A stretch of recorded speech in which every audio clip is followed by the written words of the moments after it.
Hey y'all, welcome to Kamira's Kitchen.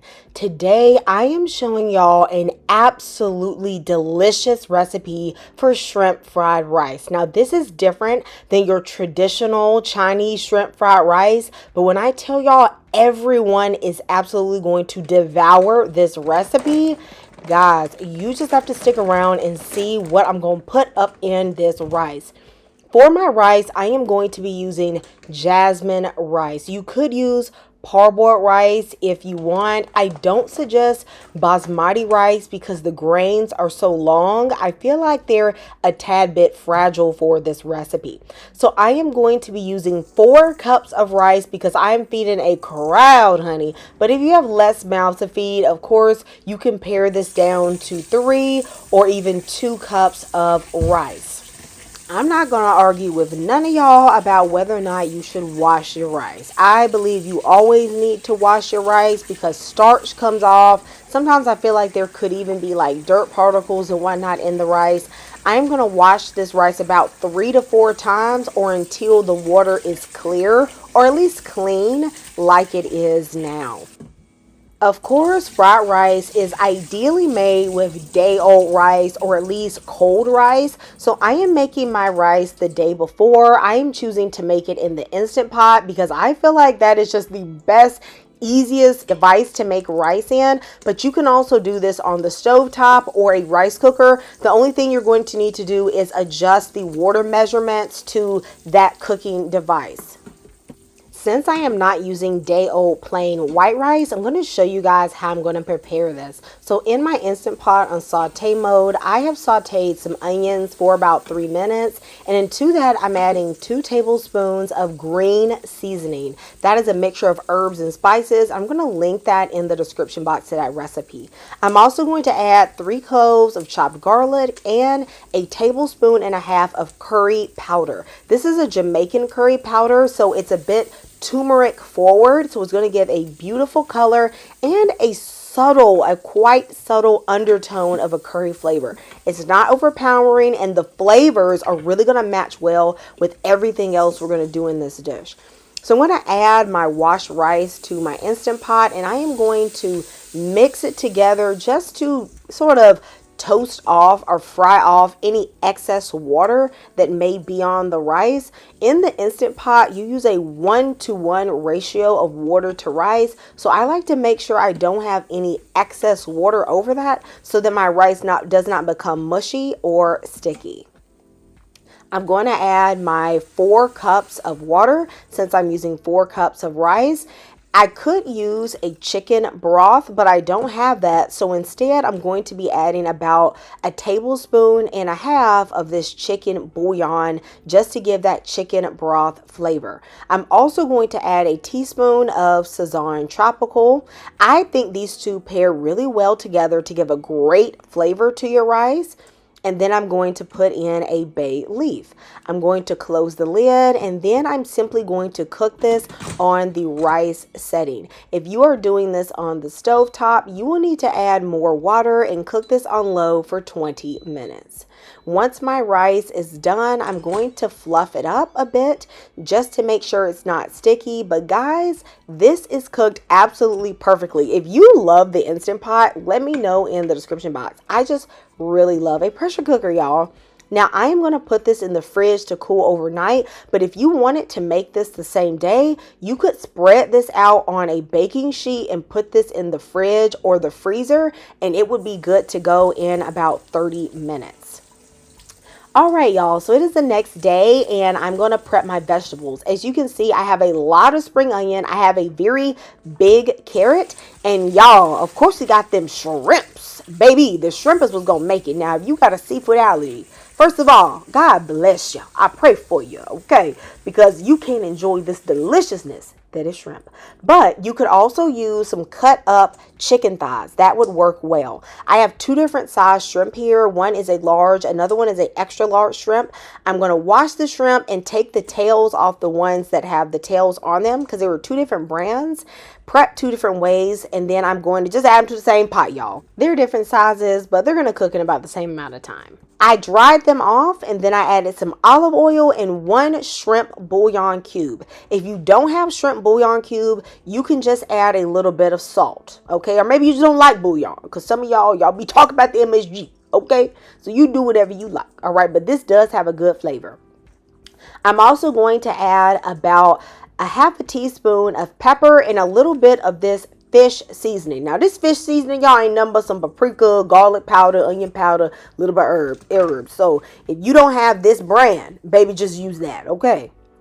Now y'all, if you like this video so far, go ahead and give me a like and drop a shrimp emoji if you're ready to eat. Baby, if you're ready to tear down and throw down, go ahead and give me that shrimp emoji, because I know you're ready to eat just like me, okay?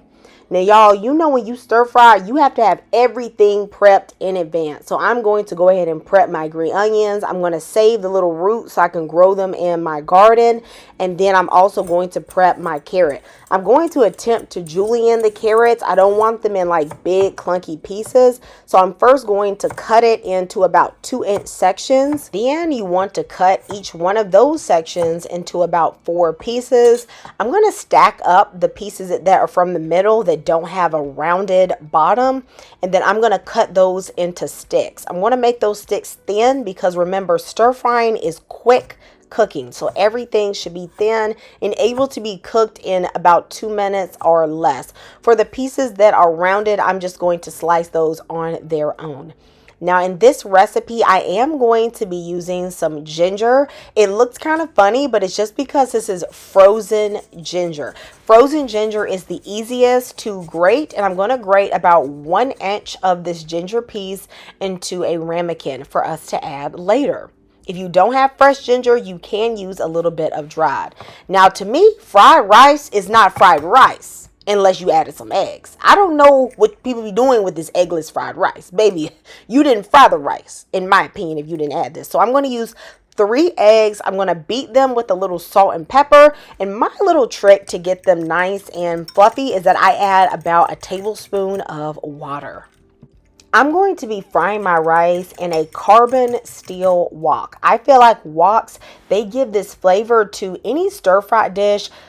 It's called wok hay. It's a charred or a smoky flavor that you can really only get from high heat cooking in a carbon steel or a metal wok. Stainless steel woks you can't get it in, but of course you can use a stainless steel wok to cook. Now I have heated my wok on a medium heat, so it's like a 5 on an electric stove, until it was hot. Then I added some avocado oil, and once that became hot, I put in a pound of shrimp. I'm going to cook these shrimp for just about 2 minutes at most. If they are slightly undercooked, that's fine, because once you stir them back into the rest of the dish, they will continue to cook. Even though woks are really built for high heat cooking, I don't tend to cook beyond a 5 on an electric stove with my wok, because I feel as if the metal is so thin. If I actually cook on a high, I feel like the temperature almost gets out of control.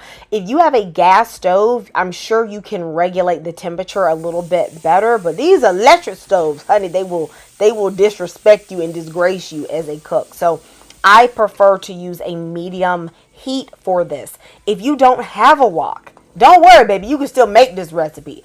All you need is a big skillet, or if you have a medium-sized skillet, just do this in batches, and you can get the same recipe, okay? And it's gonna taste sure enough good. Once I have cooked all my shrimp, I am going to put in the carrots because they're going to take a little longer to cook, and I'm also going to add in the white onion.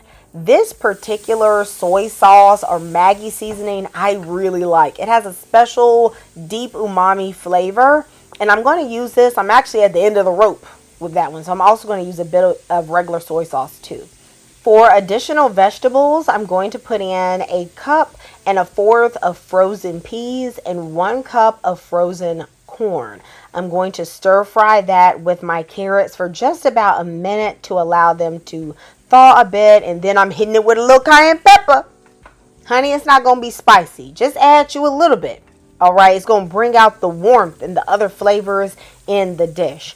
Now it's time to put in this rice. And when I put in this rice, you're going to see that I got way too much rice for the skillet. It's going to look like a whole lot of food because it is. But that's okay. because I am going to make it work. Y'all know what us home cooks do.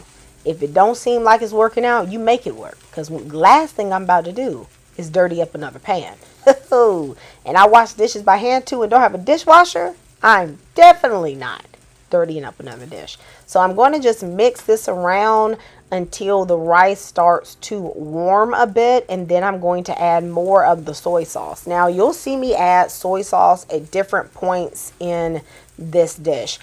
In total, I'm probably using about 4 to 5 tablespoons, but as you can clearly see, I didn't measure. All right, I did not measure. You add as much soy sauce as it takes to get the flavor that you want.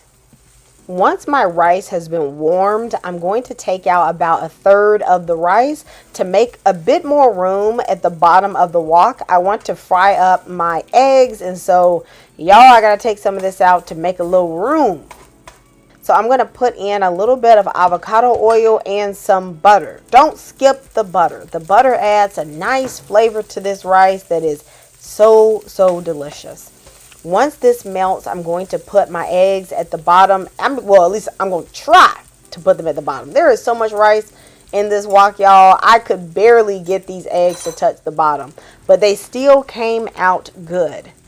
It should take about a minute to a minute and a half at most for your eggs to cook. As you can see, pieces of rice just started working their way into these eggs as I was trying to scramble them. Eventually, I just gave up and mixed it together, and the eggs just broke up into their own pieces, which was fine. It added its protein and it added its flavor, and it was very good. So now at this point, my rice is warm. The flavors are mostly where I want them to be. And my favorite thing has happened when you make fried rice. You know when you get those charred bits on the side just from the rice sitting for a while on the heat of the pan? Oh my God, those crunchy bits are super delicious. So I love working those pieces in. I'm going to add in my shrimp and the juices from the shrimp. That's going to flavor this really well, and then put back in that rice that I took out. Pile in all of those green onions, whatever is left, and slowly work this in. When I tell y'all this fried rice is so delicious, let me know if you would serve this as a main dish or a side dish with another protein. Y'all see, I loaded this with shrimp. I won't stingy like the takeout restaurants. You getting a shrimp in just about every bite of this rice. Honey, I gave it to you, and I gave it to you good. Okay, y'all let me know if you're going to make this recipe, and when you do, let me know how much you love it. I'll see you next time in Kamira's Kitchen. Goodbye, and God bless.